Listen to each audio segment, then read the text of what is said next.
We're here to give you the game so you don't get your shot blocked.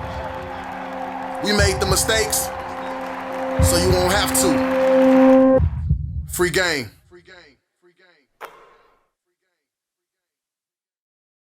Jamie, what's going on, man? How you doing? I'm good, G. I'm good. I appreciate you having me on. This has been enlightening. I've watched your series so far, so I'm just very, very happy to be here. Man, I appreciate it, bro. Absolutely. I'm right now at this very moment, I'm crowning you the A5A version of Kevin Samuels. I'm just putting that out there. I crowned him, you know what I'm saying? So, you know, moving forward. So to me, I'm a staunch supporter. God rest his soul. And it's unfortunate though that he's become controversial. And to me, his only flaw was the Kappa thing, you know. But you know, besides that though, my guy was on point. He brought wisdom, knowledge. He gave insight from inside. You know, some of that fell on deaf ears, but you know, God bless his soul. You know. One thing I'm gonna take away from what you said is that he was on point. Oh, certainly. And with that being said, he was on point in all aspects, being that he chose the right fraternity. But you know, this guy, we gonna leave it there, man. Fair. So let's get into it. For those of you who don't know, let everyone know where you're from. So I'm Jamie Houston, and I'm from Houston, and particularly Mo City. And I was born there, raised there, deep in the Mo, and not the newer parts or the other parts, but the heart of Mo City. Nah, definitely, man. Did you grow up with both of your parents? I did not. As far back as I can remember, you know, I knew my old man, but as far as, you know, him being in the house, that was not a thing. I think he split with my mother. I think that entire thing happened when I was 2, maybe 3.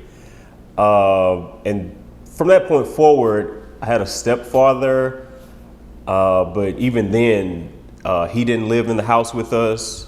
But the presence was there. It just wasn't full-time, you know, father figure, be in the house by time, or else, you know, bad things happen. So for me, a lot of it, most of it, 90% of it was under my mother's tutelage, and you know, I applaud her for that. It probably was not an easy thing to do, but she did what she needed to do, and certainly I'm appreciative for it.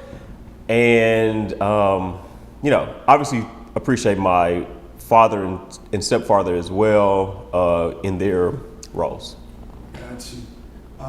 Yeah, similar to myself, man. My mother raised me as well after my pops had passed.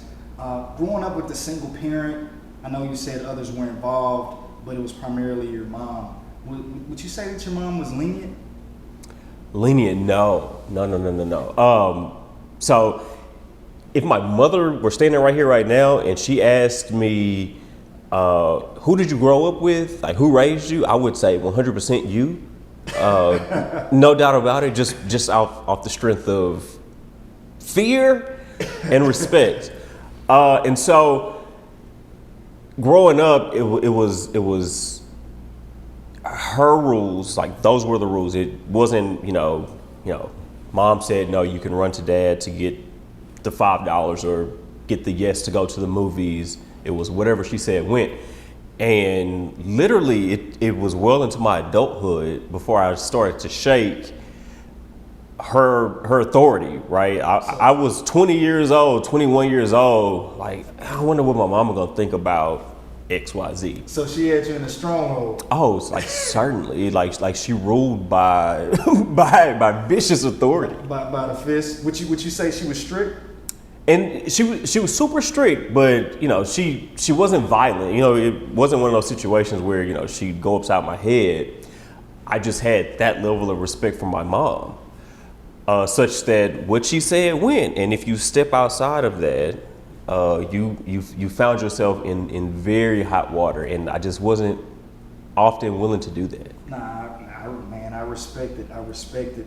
I know some parents start off strict and then become a little more lenient as you reach adulthood. Would you say that was the case with you and your mom? So I think once she found that she had taken me to a place where I could live and thrive on my own, then at that point she literally let go and let me do whatever. But before that, as long as I was in her pocket, oh, you had rules.